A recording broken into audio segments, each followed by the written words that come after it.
Napakarami po na mga ebidensya. In fact, ito po ay may dati ng demanda sa ombudsman regarding the insertions. So, ito po ay at ang kasama nito ay 23, 24, 25 budgets. Hindi lamang yung 25 budget. So, very comprehensive po, ngunit sa kasamaang palad ay ito po ay hindi nila tinanggap dahil lamang sa kadahilanang nasa abroad daw yung House Secretary General. So, doon po sila takot kaya ayaw nila talagang tanggapin yun. Welcome back to Master Kalog, and don't forget to subscribe and click notification bell for more update.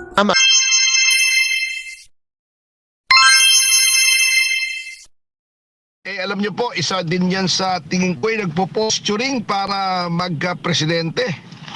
Si Senator si SP Soto. Actually, lifelong ambition na po niya yan magpresidente. Kanya lang po, alam nyo, dapat po yan, may nagkikwento po sa akin na dapat yan ang vice president ni GMA noong magre-re-election siya ng 2004.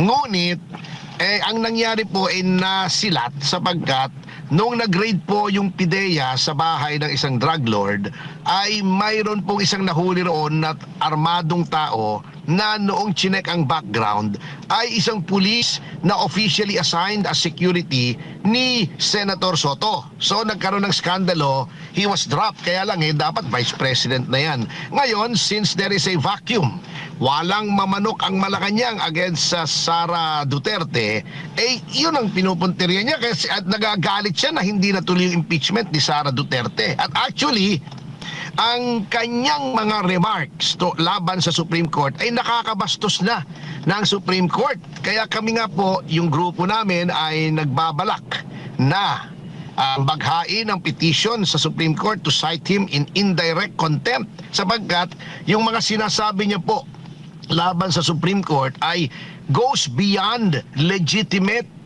expression and yung permitted na dissent against the ruling of the Supreme Court. Ayan, no? Sige, balik tayo doon sa sa katanungan natin kanina patungkol doon sa impeachment. Attorney, doon tayo naputol O inabogado nga ba ng Kongreso si Bongbong Marcos kasi ang sabi ni Claire Castro, si Presidente Marcos daw ay hindi na nagbuo ng kanyang legal or defense team patungkol dito sa posibleng impeachment na kinakaharap niya. Ano masasabi niyo dyan? Siyempre po, alam na naman nila ang mangyayari dyan. That is a foregone conclusion. Hawak nila ang committee, nasa majority sila. At siyempre, yung unang-una naman po ay talaga namang alam natin, yung unang impeachment case na inihain ni Atty. De Jesus ay doomed to fail. At designed to fail also.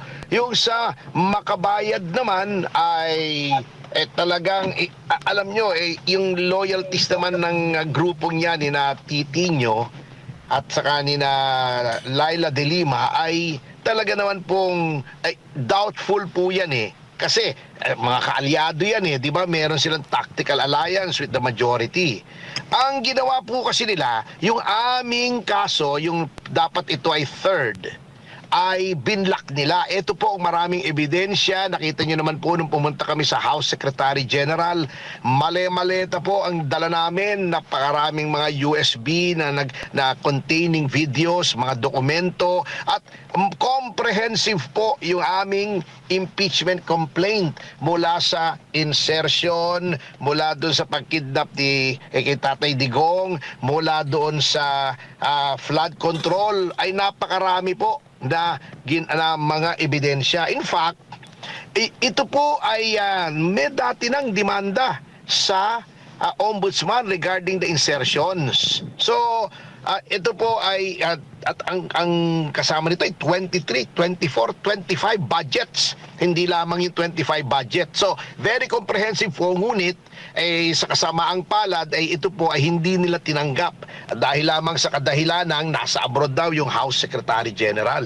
So, doon po sila takot kaya ayaw nila talagang tanggapin yun. Attorney, si paring RJ po ito. Nagtataka lang po ako, attorney.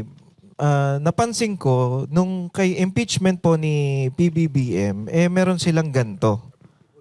Pero nung kay BP Sara, parang hindi natin nakita itong mga gantong hearing. Parang biglaan na lang na ano. Ano pong masasabi niyo dito?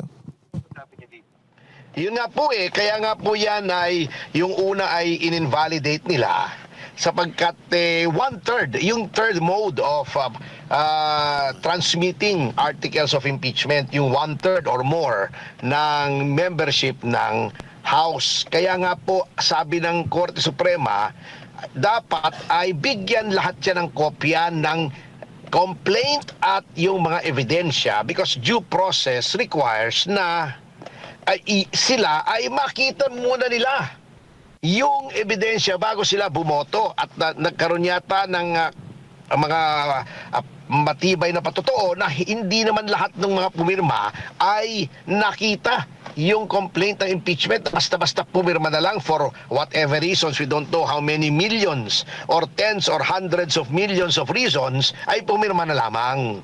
So etong kay VP Sara, in-expect po natin na ito ay talaga namang matutuloy ito sapagkat talaga namang plano nila na hindi nila kayang talunin sa 2028 ay pako-convict na lamang nila para ma-disqualify for public office. Attorney J. Guevara. Kaugnay sa mga impormasyon na inyong nalaman at sa mga issue na kaakibat nito, mahalaga ang inyong opinion at katwiran. Don't forget to subscribe, like, and share. Thank you for watching.